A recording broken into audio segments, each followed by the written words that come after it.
ఏదైతే నిన్నటి రోజు జరిగినటువంటి పిల్ల సాయి లాస్ ఆఫ్ డెల్టా హత్య వాటి కస్టోడియల్ గైడ్ లైన్స్ అంటూ ఉంటుందండి.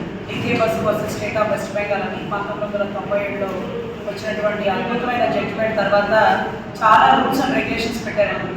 అంటే పీకలు కోసేసిన వాడికి, అంటే బీర్ బాటిల్తో పీకలు కోసేసిన వాడికి, చిన్న వయసులో 23-24 కేసులు ఉన్నవాడికి ఇలా కాకపోతే ఎలా చేస్తారు, ఇలా చేస్తారని మీరు నన్ను అడుగుతున్నారా? అందరూ నన్నే ఎందుకు అడుగుతారు అంటూ మాట్లాడినటువంటి గౌరవ డిప్యూటీ సీఎం గారికి ఒకటే చెప్తున్నాం. అయ్యా, రోజుకు ఒక ఎన్కౌంటర్లు చేసేటటువంటి యోగి ఆదిత్యనాథ్ గారు కూడా చట్టాన్ని చేతిలోకి తీసుకోండి, కాల్చి పడేస్తాం, చంపి పడేస్తాం, బుల్డోజర్తో తొక్కిచ్చేస్తాం అనే మాటలు మాట్లాడు. బహుశా చేస్తారేమో, కానీ చెప్పే ధైర్యం చేయరు. ఎందుకంటే అలా చెప్పకూడదు కాబట్టి. మీరు రాజ్యాంగబద్ధ పదవిలో ఉన్నారు. ఏదో మా బోటి వాళ్ళు లేకపోతే ఆవేశంతో ఉన్నవాళ్ళు చంపేస్తాం, పొడిచేస్తాం అని అనొచ్చేమో కోపంలో. కానీ మీరు కోపాన్ని కంట్రోల్ చేసుకొని ప్రజలకు సేవ చేయడం కోసం రాజ్యాంగం మీద ప్రమాణం చేసి వచ్చినటువంటి అద్భుతమైన పదవిలో కూర్చున్నవారు. మీకు ఇంకొకటి చెప్పాలి, డిప్యూటీ సీఎం గత ప్రభుత్వంలో 4 చేసినట్టున్నారు. ఈ ప్రభుత్వంలో మీకు ఒక్కరే అవకాశం ఇచ్చారు, గొప్పగా ఉంది. కానీ అది రాజ్యాంగబద్ధ పదవి కాదు, మీకు ఏ అధికారాలు లేవు. ఇటువంటి విషయాల్లో మేము మిమ్మల్ని అడగం. మీ పరిధి చాలా చిన్నది, మీకుండే శాఖలు మీరు చూసుకోవచ్చు. హోంశాఖనే మేము మాట్లాడతాం, గౌరవ హోంశాఖ మంత్రి వారిని అడుగుతాం. అడగాల్సి వస్తే గౌరవ సీఎం గారిని అడుగుతాం. ఒక విద్యాశాఖ మంత్రినో, ఒక పంచాయతీ శాఖ మంత్రినో, రాజ్యాంగబద్ధ పదవిలో లేనటువంటి ఒక డిప్యూటీ సీఎంలో మేము అడగం. మీరు ఎందుకంత బాధపడుతున్నారు? ఇంకా మీరు చెప్పే డైలాగులు ఏంటంటే తొక్కిపెట్టి నాగేస్తాను, కాలు చెయ్యి తీసేస్తాను, లేకపోతే అరిచేతుల్లో గీతలు లేకుండా చేస్తాను. ఎవరు మీరు? ఆ అధికారం మీకు ఉంటుందా? అరే, కస్టడీలో తీసుకున్న పోలీసు వాడికి అధికారం లేదే, తాటికి వాడికి ఉద్యోగం ఊడిపోతుందని మీకు భయం ఉంటుంది.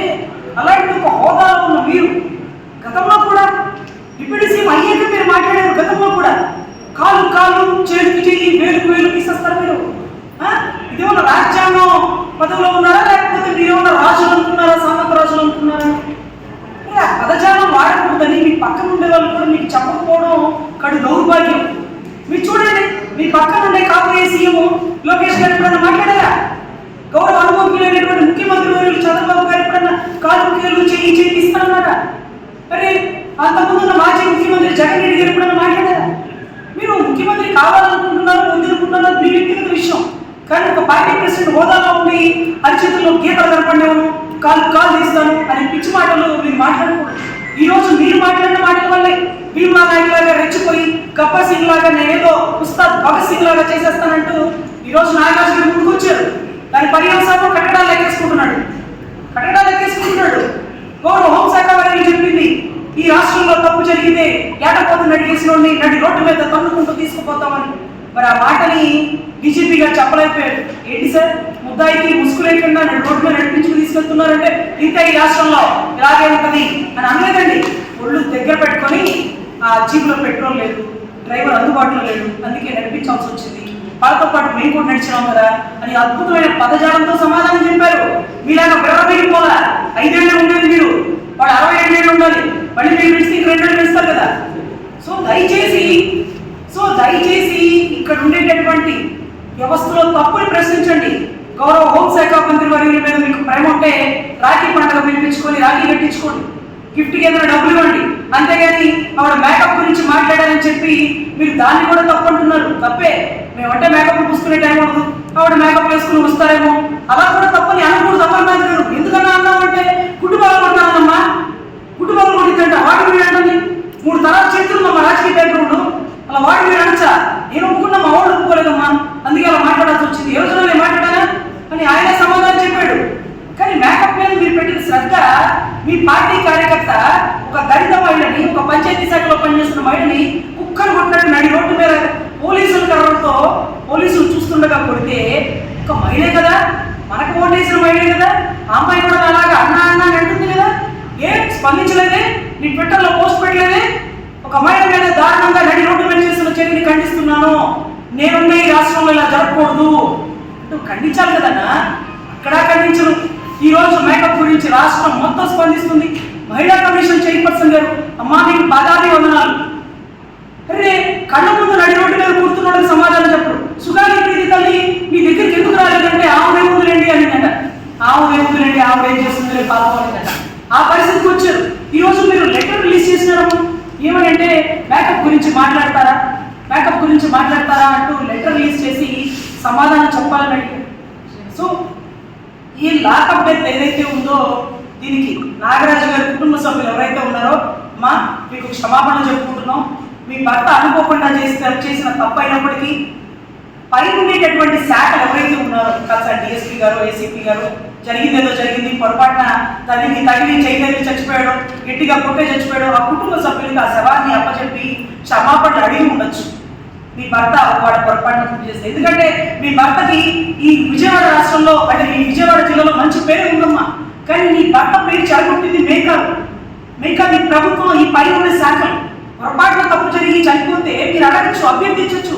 ఆ కుటుంబం కూడా మీ బాధని ఆవేదన అర్థం చేసుకొని ఆ శవాన్ని తీసుకొని ఆ తల్లి ఆత్మనాదాలు. కానీ నీ భర్త చేసిన తప్పుని కప్పెట్టి కాపాడి ఏమవుతుంది ఆ శవాన్ని చూపించేందుకు ఆ పక్కకి వెళ్ళి కాల్చిపడేసి మున్సిపాలిటీ దగ్గర అదే ఎక్కడో హోటల్లో చంపేసినారంట తల్లి టాస్క్ ఫోర్స్ అంట.